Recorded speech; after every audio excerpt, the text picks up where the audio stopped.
Morning guys, Moorhuhn here. Today I want to talk about my very much changed version of the build, which still is not finished, but I want to talk about it in its current state because I have played it for a couple of days and this is all the gear we have changed. So as you can see, I have changed everything. This is the stuff I still am working on that will be integrated into the build, also the ring and stuff like that, but I want to talk about the general direction we are taking the build and what changed. So the idea of the change is to deal way more damage, but be quite a bit less resistant to damage, which means I cannot farm ultimatum anymore and stuff like that. But before I go into the details of the items we are wearing right now and what we changed, I want to show you what I currently am farming very quickly, just so you have an idea of how the build looks right now. And then we're going to take down an Uber Cortex just to see how much damage the build currently does. So I currently am farming a lot of gold because I'm working my way up to a 50 million shipment. And for that we are just farming Glacier, mostly just boss rushing. And just taking some nodes here or there. If Elder Portals spawn, we take those as well. It's a very popular farming strategy right now, so I don't really want to go into all the details here, just want to showcase how the build is right now.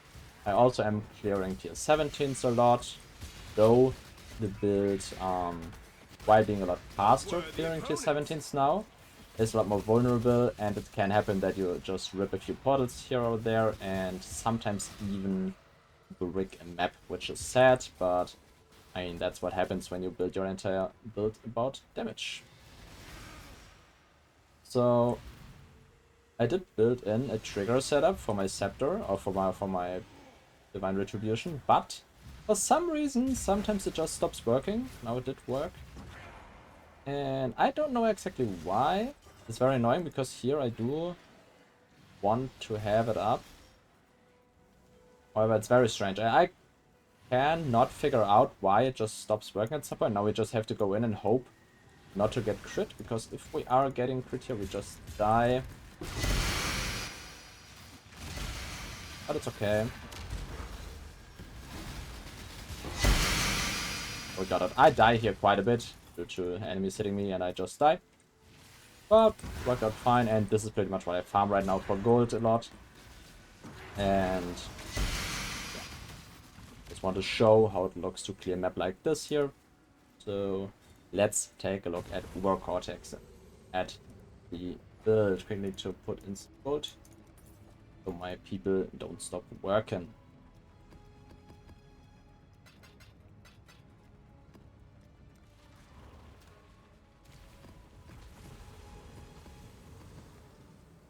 And also, if you're interested in this kind of gold farm, just look it up on YouTube or on Reddit. There's tons of videos on it recently, so yeah, just look for Glacier gold farm and you will find exactly the setup pretty much. Not sure, I might have changed some stuff, but overall I'm just running the very popular right now setup for gold farm. As you can see, the clear is I think a lot better than before, though that mostly comes from the trigger setup, so we don't have to be blocking anymore all the time for triggering, which I did explain in the previous video. So if you're interested in that tech exactly, I did explain it in depth there. Won't go into detail in this video about that, because I did already explain it.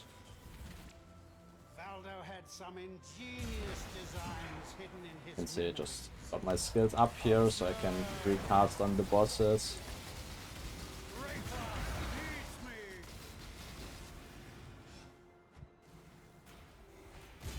Just wait for them to hit us. Okay, we have to take a look at the map mods here, because these take way longer than they should.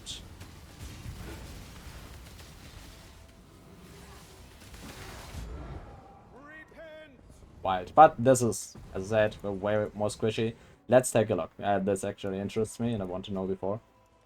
130 more life, 80% less crit. This is huge.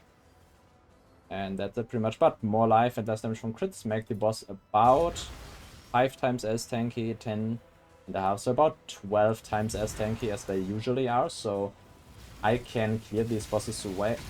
Oh, there's a DJ field! I can clear these bosses way faster usually, and I did do a lot of boss carrying recently with this build, and doing challenge Cortexes and Uber Exarchs and stuff like that all the time. But Cortex mods are very much prone to RNG.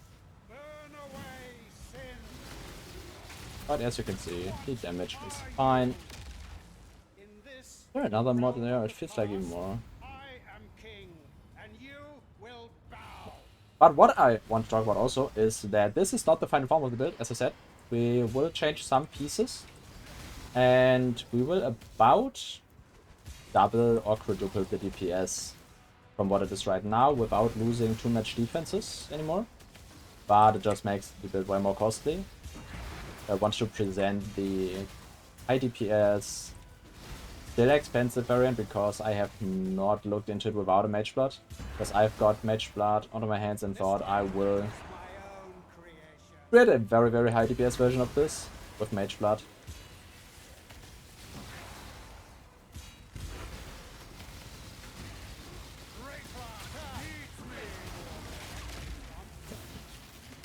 That's good. Also did not use Rage here. I have my Rage on the last boss. And yeah, that's it. Went way more smoothly on the later bosses. So yeah, we are a few minutes in, so let's take a look at the actual gear changes. The only pieces I currently still am wearing is the Calendar's Touch, and that's it, I think. Calendar's Touch and one large cluster jewel. I still use my 12 cluster here, put in another 12 cluster, but yeah. The biggest change for damage is we go Dorianis now, so we go minus lightning resistance, we have Rage, and we are stacking crit with about, I don't know how much crit we do have right now. 460, 550 if we have been hit recently, which we do self-trigger, and we have even more if we have blocked recently, so lots of crit multi there, and it's going to be a lot more later on. So we have the Yanis, we need to get into minus resistances, which I currently am doing with a mirrored Marian ring, with crit multi, max life, minus lightning resistance, which are Calendar's Touch reflecting to get minus 200 lightning resistance. Then we are running crit. Yeah, with critical damage support. And we are capping crit by running Wrathpith Globe and having about 7k life. This very much depends. I sometimes had 5k, sometimes 8k. Figuring out there what my optimal number there still is, so changing a lot of stuff and trying stuff out. I was running Versatile Combatant in the beginning, but while I do usually not have, I do have very strong opinions about Versatile Combatant. It's absolute garbage. It makes it way easier to cap your block to 65, but on a build that is played around being squishy and is necessary to block, it is hot garbage. I died so insanely much compared to this current setup that I just could not stand it. The problem is with 65 base block, you just get hit so often, and when you are not getting hit, you have no hits is lucky, block is lucky, which means that the chance of getting like 3 or 4 hits in a row is so high that you will die all the time, which is extremely annoying. So I opted out of Versatile Combatant, did throw in back my, wherever the Google is, we have it, Solution Stream, yeah, Possible Escape, for Glancing Blows. We do pick up these block nodes here, we pick up these block nodes here, we are attack blocked without careful counterattack, and we are spell block capped with careful counterattack, so as soon as we are using a Warcry or anything, we are attack and spell block capped, which is very, very nice. Also, there's a very good life node here we can pick up easily. So, Possible Escape, Glancing Blows still very, very strong, and Versatile Combatant very, very shit on a not all that defense heavy setup. On a setup where you have better general defenses, versatile competent can be good, but if you rely on not getting hit at all, you really don't want to use it. Okay, exactly. We were at Wrathpith Globe, and the problem is that with Wrathpith Globe, spell crit and spell damage scaling, we do not have life gain and block anymore, which did take away our biggest recovery next to regen, so I opted for the solution of the Flash, wherever I did put it. There, I think. Which makes it so that when you take damage, it reserves life instead of taking it. And this makes it so that I can just use my life for casting with the Wrathpith Globe and not caring much about it. So the problem with my triggering setup and the solution of the Flash is that every 4 seconds I am hit, which means that every 2 seconds after the 4 seconds my recharge starts, and when I'm getting hit in this time frame it can be very annoying, but this is what I pay for when I want to have very, very high DPS and very, like, have a good build. It's slightly annoying. The Safe Trigger setup works much better on non-dissolution of the Flash builds, but I still am running it. It works, and I keep it. I currently still have an intelligence node which I want to get rid of, but of that later on in the next video where we talk about boots and rings and stuff like that when they are finished. So currently we are running Mage Blood with Resistance Flasks, Onslaught Flask, and Crit Flask to cap crit further, and running a Bottle Faith to, well, it's a huge damage boost. Can't talk today. About 25 to 30% just from the Bottle Faith when it's active on bosses. We are running an Eyes of the Great Wolf to mitigate lightning damage from hits.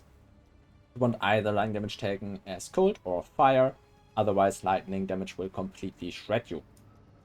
Lightning dots do still, and we don't have a solution for it, we just live with dying every now and then. So then the weapon I did discuss in the last video, it's just a lot more crit on there now, have care speed, we have the fractured trigger mod for our trigger setup, and then I do use the trigger lightning bolt enchantment now instead of iron will because I'm pathing here anyways, and the lightning bolt will help keeping up power charges as soon as we swap out Relicers. Currently I still am running these, but I don't really need them anymore, just running because I haven't finished my other setup yet. The Relicers can be used, but if you are running like Peacock and stuff like that, you don't need any more. Then the gloves currently still are very, very generic increased damage gloves. We have chaos resistance, we have damage against chilled enemies, but we don't chill enemies anymore, and I just didn't bother changing them. You can run the setup and just put a chill skill onto your customer damage taken instead of like late fall of the volley, which I do also use for power charges. And yes, so for the gloves we just changed the appearance. The general idea of the gloves still is the same, we just have chaos resistance and intelligence on there now. Also we do use unnerve there now because we don't have control destruction socketed anymore because it's a bad gem for crit and it gives unnerve. Now we need unnerve through the gloves. For the ring I talked about, we had that, and for the helmet, Ravenous Passion, extremely strong. Makes it so that rage gives spell damage, so we gain base a lot of rage. I actually don't know how much. But in total, with these rage nodes and the Vengeful Cry, we gain up to 72 rage, which is 72% more damage. We can go for buff effect here to get even more rage out of the Vengeful Cry, but I didn't feel it was too necessary and didn't think the points were worth it because we are extremely point starved in this setup. And yeah, that's why I will still have to do level 100 just to get one more point out of it. Then, what else did I change? I did put in a Megalomaniac with Enduring Composure, Peak Vigor, and Powerful Ward. This setup also is for when I want to change away from Relicers, because we gain endurance charges all the time, and we cap our block from power charges as well. So it's very important to generate power charges quickly, which we do, so it is not a big issue. Powerful Ward here as well, just for 20 spell block. Need good, like, without versatile competence, it can be very difficult to get spell block up. That's why I do have the perfect Wrathpith Globe with spell block corruption as well. Get 20 there. Then we do have medium clusters with crit. Savage Response is the best notable you can have aside from Cutting Strike, which I would want on the Megalomaniac, but there is none on the market. Savage Response gives 30% crit chance and 30 crit multi if you have taken a Savage hit recently, which you do take all the time due to our self-trigger setup. So this is active all the time. You want these on all your mediums. Then Pressure Point is very good, and Precise Retaliation also gives crit multiplier if you've blocked recently. So if you've blocked, more damage, Pressure Point damage all the time. Both very, very good.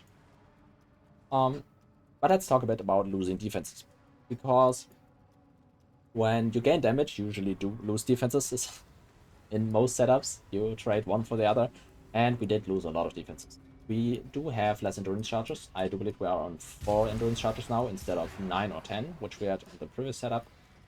We do have less auras. We only run Zealotry now with Sublime Vision on Zealotry, so we are curse immune, which is nice.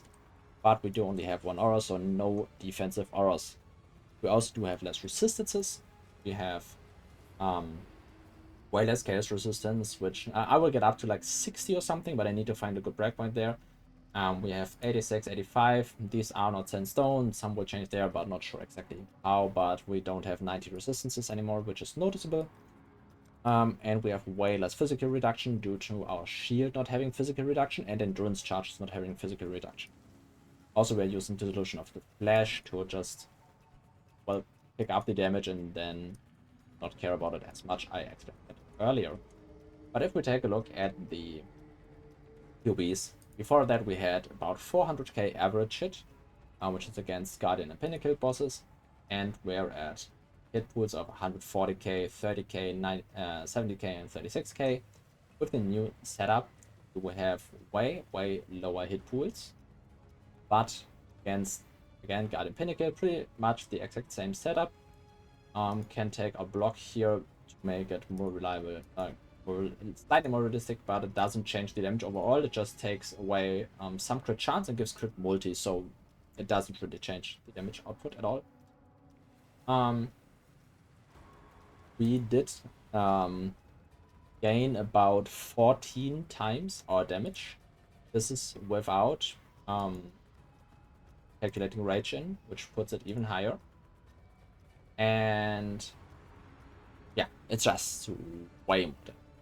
So if you're looking for a very tanky variant, the other one is probably better, though I would do quite a few changes here on this setup now with the new trigger tech and stuff like that. I would definitely put it into the scepter. So there's some changes I would do here. Probably still be able to double the damage on the non-crit variant here, but the crit variant on high budget with Matra and everything looks very potent, very cool, very fun. I don't want to stretch this out too much because I've talked about this already so much, and there will be way more content about this build in the future when I finalize the gear. So stay tuned for that. As always, if you have any questions about the setups, about the build, whatever you want to know, I am glad to answer everything. And until then, well, follow, subscribe, whatever does you a favor if you like the video. And yeah, thanks for watching and see you on the next one.